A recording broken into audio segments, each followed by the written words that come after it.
दिग्विजय सिंह जी की अकल पर ही पत्थर पड़ गए हैं। मुझे आश्चर्य होता है, पहले वो ये कहते हैं कि घटना में मुसलमान इन्वॉल्व नहीं थे, फिर वो ये कहते हैं कि एक वर्ग विशेष पर सरकार कार्रवाई कर रही है, बुलडोजर चला रही है, फिर वो ये कहते हैं कि निर्दोषों को विक्टिम बनाया जा रहा है, और फिर वो कहते हैं कि भारतीय जनता पार्टी के नेताओं ने ही मुसलमानों से पत्थर फेंकवाए। मुझे आश्चर्य है कि दिग्विजय सिंह जी रोज सुबह उठकर अपना बयान क्यों बदल रहे हैं। दो चीजें इस बात से निश्चित होती हैं। पहली बात तो ये हो गया कि मुसलमानों ने पत्थर फेंके हैं, ये दिग्विजय सिंह ने एस्टेब्लिश कर दिया, ये इस बात को स्थापित कर दिया।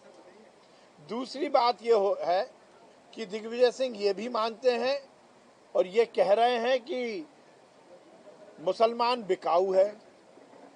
तीसरा वो यह भी कह रहे हैं, जिस बात को लेकर उन्होंने ही कहा था कि रामनवमी के जुलूस या हिंदू धर्म के किसी भी एक्शन के कारण रिएक्शन होता है।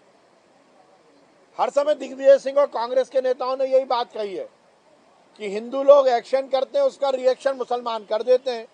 तो इसका मतलब ये भी हो गया कि रामनवमी के जुलूस जो निकाला जा रहा था उसमें ऐसा कोई एक्शन नहीं था जिसका रिएक्शन हो। ये दिग्विजय सिंह ने ये चीज फिर प्रूव कर दी। कहने का तात्पर्य यह है कि दिग्विजय सिंह जी पर अब उम्र का असर पड़ गया है। कांग्रेस को चाहिए कि वो अब उन्हें चुपचाप घर पर बिठाए। वो क्या कह रहे हैं, क्या बोल रहे हैं, क्या सोच रहे हैं, उन्हें नहीं मालूम। पर एक बात और अच्छी बात है, देखिए मध्य प्रदेश की सरकार की पुलिस का इकबाल देखिए। एक एफआईआर से दिग्विजय सिंह के स्वर बदल गए। उन्होंने ये भी कह दिया कि मैं ये बात बोल रहा हूं पर आरोप नहीं है, क्योंकि उन्हें मालूम था कि वो आरोप की बात करते तो उन्हें इस बात को स्थापित करना पड़ता, इस बात को प्रूफ करना पड़ता, और प्रूफ नहीं करते तो फिर एफआईआर होती। तो ये बात भी सही है कि एफआईआर के डर के मारे उन्होंने कह दिया कि मैं ये बात कह रहा हूं पर मैं आरोप नहीं लगा रहा। ये केवल और केवल ढकोसला है। कांग्रेस का इतिहास है, नेहरू परिवार का इतिहास है इस देश में दंगा कराना, चाहे वो 84 के दंगे हुए हों या देश में और कहीं के दंगे हुए हों। आप देखेंगे उसके मूल में, उसकी जड़ में कांग्रेस रही है, नेहरू परिवार रहा है। भारतीय जनता पार्टी इस तरह की हरकतें नहीं करती, चाहे वो 84 के दंगे हुए हों या देश में और कहीं के दंगे हुए हों। आप देखेंगे उसके मूल में, उसकी जड़ में कांग्रेस रही है, नेहरू परिवार रहा है।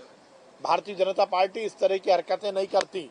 बिना तथ्य के, बिना आधार के ये इल्जाम लगाना, और वो व्यक्ति इल्जाम लगा रहा है जो एक सूबे का 2 बार मुख्यमंत्री रहा हो, अभी अपर हाउस में है, एक नेशनल पार्टी का नेशनल जनरल सेक्रेटरी रहा हो, वो इस तरह की अनर्गल बातें करते आए, अपने ट्वीट में गलत जानकारी देते हैं, कभी इस्लामाबाद के आरओबी को दिखा देते हैं, कभी कहीं और की घटना को खरगोन से जोड़ देते हैं। अभी 2 दिन पहले उन्होंने फिर गलत ट्वीट किया। मुझे समझ में नहीं आ रहा कि वो इस तरह के हरकतें क्यों कर रहे हैं। केवल मीडिया की सुर्खियों में बने रहने के लिए यदि ये बातें कर रहे हैं तो इससे ज़्यादा दुर्भाग्यपूर्ण नहीं होगा। मुझे लगता है कि दिग्विजय सिंह पर पूरी तरह अब उम्र का असर दिख रहा है।